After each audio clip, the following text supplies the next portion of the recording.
All right, so the honeymoon phase is over for the OnePlus 8, and I'm coming from the iPhone 10, and I've got to be honest, guys, I don't miss my iPhone 10 that much, so I'm gonna get this off the table. I know in a lot of the reviews of the OnePlus 8 and the Pro, they like to make a lot of comparisons, but I really just want to review this device by itself.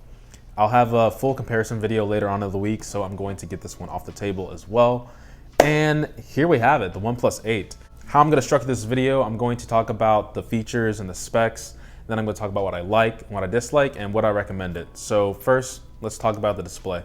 So this display is really something magical. They have the right to use the word magical because this display is full HD plus, AMOLED, 90 Hertz, HDR10 certified, HDR10 plus, matter of fact.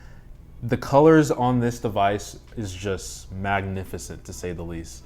That could just because I'm coming from iPhone 10, but the full display minus the hole punch, but that doesn't really bother me, and I don't think it should bother a lot of people.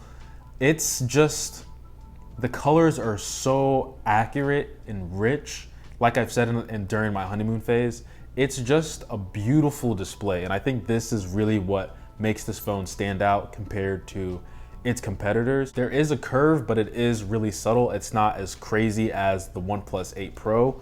It's not something that is really distracting or getting a lot of palm fingerprints. Similar to my honeymoon phase video, watching content on this is still an amazing experience. One thing I did change though was I went from vivid back to natural because the colors were a little bit too saturated for me. DisplayMate did a test on it and it broke, I think, like 10 or 13 records, I forgot.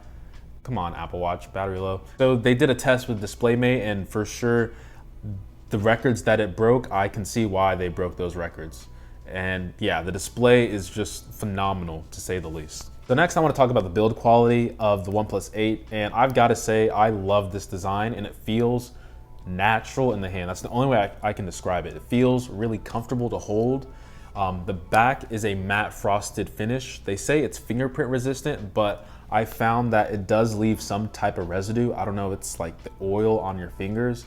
But if you do shine it in some light, I'll probably have another clip to show you guys, but it does leave something on the back. So I would say get a D-brand skin to cover this up, or just a case. I thought I hated big phones, but after using this and going back to my regular 10, this just feels so much better in my hand.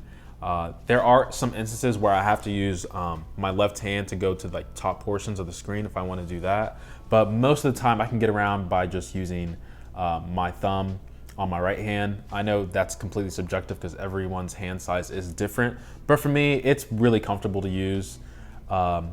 It's really lightweight, even lighter than my 10 as well, even though it is a bigger phone.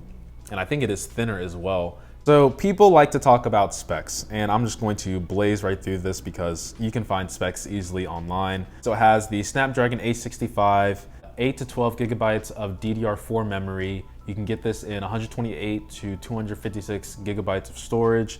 It has 30-watt warp charging. It has stereo speakers, Wi-Fi 6. It has pretty much everything you're looking for in a flagship smartphone, but there are some key features that you're missing out, like on wireless charging. I'll get into that in my dislikes. Next, I want to talk about what OnePlus is pretty much known for when it comes to their flagship phones, and I think it's what a lot of people care about nowadays in smartphones, and it's the camera. And to be honest, I want to go out and say that my standard of photography, I don't want to say it's low, but I'm not really expecting that much. And I think cameras and phones are pretty good, and I want to say that the OnePlus 8 camera is pretty good. So I'm gonna go ahead and look at some of the photos that I've taken during my phase, my honeymoon phase, and just the full review. And looking at this one right here, the white and yellow flowers, I think it looks pretty good. In the back, it does look like to be a little bit blurred out, but I think that's just because I'm focusing on the objects up in front. I did take some nature shots as well, and I think it looks pretty good with the 48 megapixel camera. There's this other photo I took of a lake when I was going on my daily walks, and the regular 48 megapixel looks really good, and the ultra wide also looks really good in my opinion. I also went on a bike trail as well, and as you can see, colors in the photo are really good. Like, I don't know what more people are expecting in smartphones from their camera. Obviously, there is the OnePlus 8 Pro, there's the iPhone 11, the S20 Ultra. Those cameras are obviously superior, but I still think that this is a good camera for most people who are just going to be snapping photos. This is another one with the ultra wide angle. It just looks, to me, it looks really good. So now I'm going to show you a couple video clips. I do think the video quality on the OnePlus 8 not up to par with the OnePlus 8 Pro, obviously because the OnePlus 8 Pro has a better camera. You can also hear back the stereo audio, so I hope you guys enjoyed the clips I'm going to show you.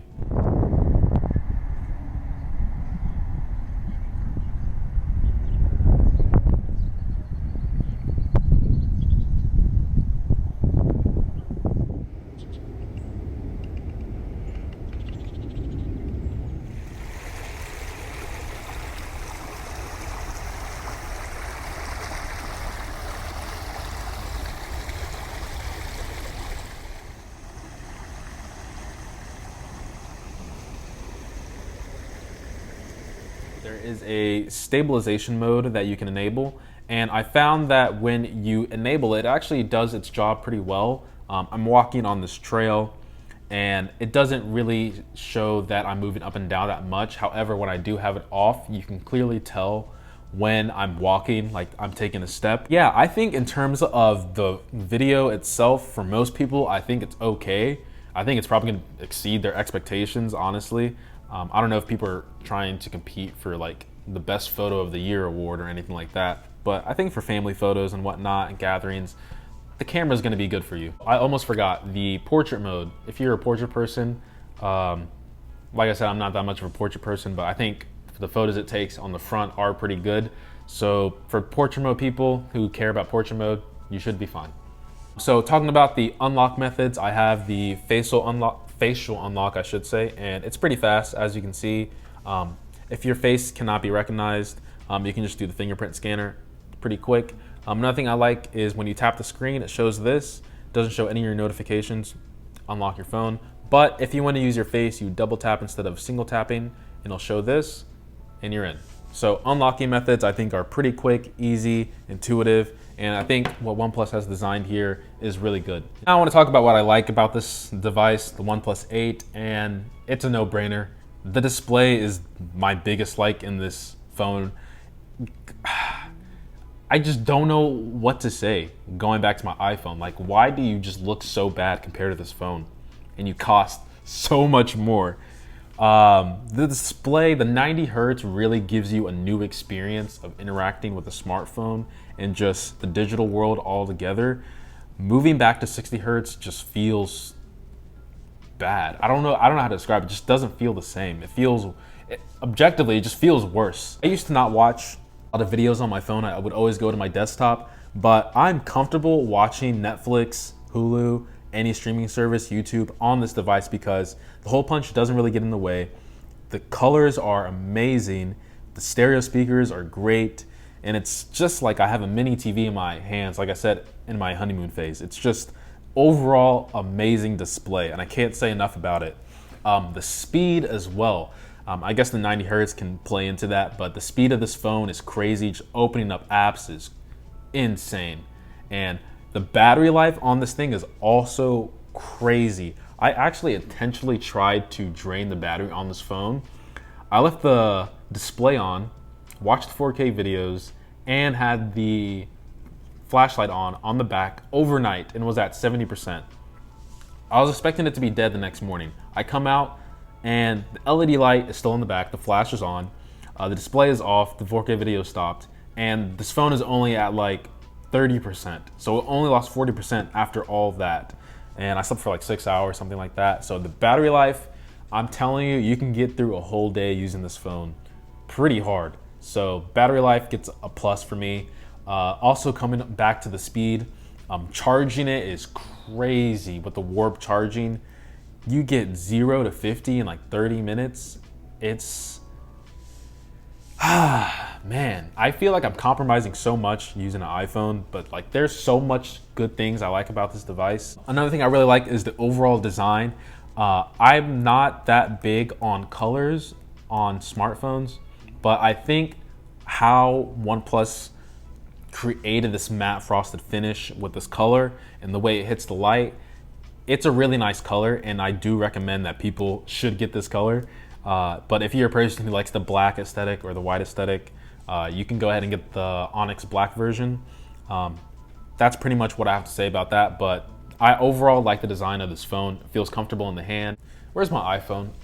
I don't know where it is. It probably already ran away from how bad I'm talking about it. So I've said a lot of good things about this device, but what don't I like about it? So for one, there's a few things actually, because this phone just checks so many boxes for me.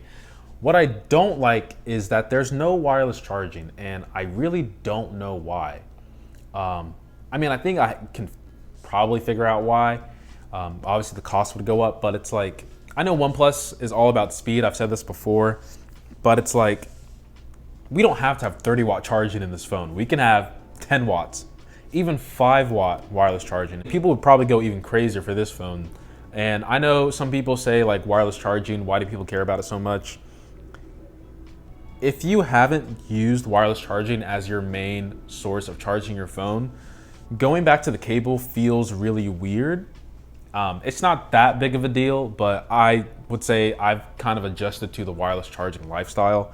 And it really does suck that this phone is really good, but the only thing that's pretty much left out is no wireless charging.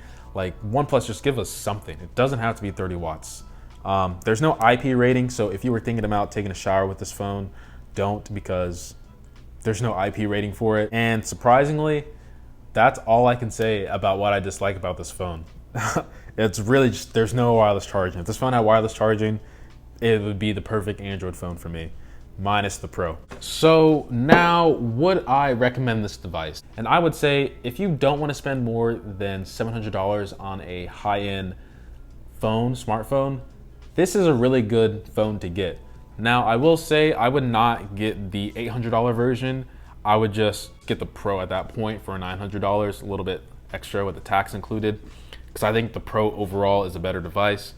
If you prefer smaller phones, if the Pro is too big for you, then this is pretty much the only other option you have for OnePlus until the OnePlus Z comes out. I think that's the rumors. Also, if the camera quality isn't that important to you, this is also a really good option as well for $700. So yeah, that's pretty much it for me. That's my final review of the OnePlus 8. I'm gonna go and say, I know in my review before I said that I didn't like bigger phones, but to be honest, I actually like the OnePlus 8 Pro better. I'll have my review coming out on that soon. Hope you guys did enjoy the video. That's also the notification sound. That is the review of the OnePlus 8. I also wanted to say that I'm pretty close to 1,000 subscribers. I'm growing a lot faster than I thought I would. My goal was to get 500 by the end of the year, and obviously I'm about to double that pretty soon, so I'm pretty excited about that. Anyway, that's gonna do it for me today, guys. If you liked the video, please make sure to leave a like, share it with your friends, subscribe if you want to see more content, and that's it. That's it. That's weird. That's weird to say that's it. I'm supposed to say much love. Man, this display sucks. If you have an iPhone and you refuse to try out Android, listen, there is nothing special about this phone. Okay, the ecosystem is special, but the colors on this display,